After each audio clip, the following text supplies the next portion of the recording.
Around 5,000 years ago, at the end of Mahabharat War, the ancient enlightened Hindu civilization consisted of 10,000 Hindu traditions, or sampradayas, that existed in 56 Hindu nations, 200 Hindu kingdoms, 1,700 Hindu provinces that covered more than 6 million kilometers square of Asia. The Supreme Pontiff of Hinduism, SPH, Bhagavan Sri Nityananda Paramashivam, is the reviver of KAILASA, this ancient enlightened Hindu civilizational nation. KAILASA is an unbroken cultural, religious, historical, civilizational, and sovereign continuation and revival of multiple of these historical Hindu sovereign states and Hindu ecclesiastical entities. The unbroken continuity of these ancient Hindu nations through KAILASA results in the legal recognition of KAILASA as per the international customary law, particularly the doctrine of continuity.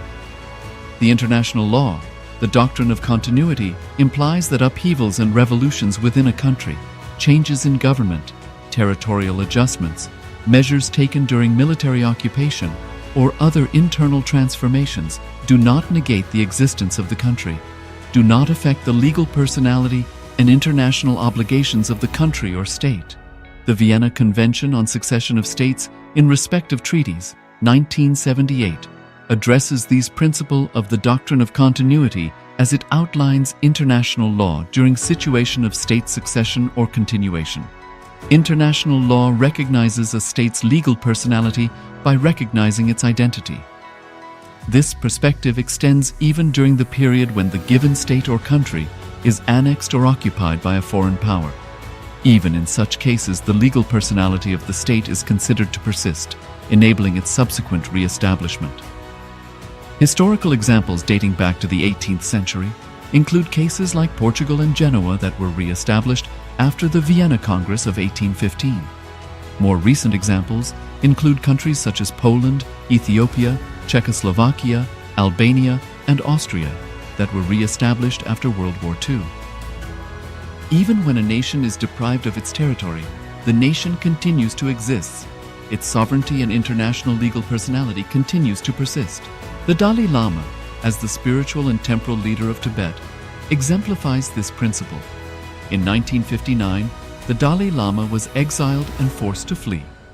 Despite the challenges faced, the Dalai Lama continues to advocate for the preservation of Tibetan culture and garners worldwide support for Tibetan autonomy on the global stage. Similarly, from 1309 to 1376, the Pope of Catholicism had been in exile in Avignon. Despite this, he was recognized as the head of state as well as head of the church and given full privileges of the position after their return to Rome. Even in 1861, much of the papal territories had been lost, leaving the Pope with no sovereign territory other than the papal residence and related buildings. Yet his temporal powers were still acknowledged. He was recognized as a head of state, and later, the Lateran Treaty of 1929 formally re-established papal sovereignty over the Vatican City. The Sovereign Order of Malta further exemplifies this principle, retaining international recognition as a sovereign entity despite the permanent loss of their territory upon Napoleon's invasion in June 1798. Despite such permanent loss of territory, the sovereignty and the international legal personality of the Sovereign Order of Malta continue to persist. Much later in 1894, the order settled in Rome and acquired two properties, the Magistral Palace and the Magistral Villa that received extraterritorial status. Today, the order maintains diplomatic relations with 112 countries, issues its own diplomatic passports, currency, stamps, and vehicle registration plates, and has been granted observer status in the United Nations. All these examples of state re-establishment illustrate the principle of continuity of states, as per international law, that a state's legal personality persists over time. A nation continues to exist even after a complete loss of territory. A far more striking example is of the oceanic countries, which are under the threat of their entire nation being drowned and submerged due to rising sea levels owing to global warming. In response to such existential threat of climate change, Pacific Island nations, including Tuvalu, have enacted constitutional amendments and made international declarations affirming that their nation and their sovereign rights will continue to persist, despite their entire territory being lost to the sea.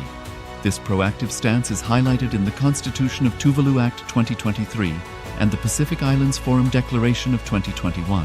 The Supreme Pontiff of Hinduism, Bhagavan Sri Nityananda Paramashiva, through the line of succession is the present 203rd Emperor of the Hindu sovereign kingdom of Surangi Samrajya. He was crowned on the 31st of December 2004 at the age of 26. Thus, by very same principles of the doctrine of continuity, through which the international legal personality of Portugal, Genoa, Poland, Ethiopia, Czechoslovakia, Albania, Austria, Vatican, Tibet, Sovereign Order of Malta, and several other nations has been recognized despite having undergone a period of exile, annexation, occupation by a foreign power, or despite loss of territory.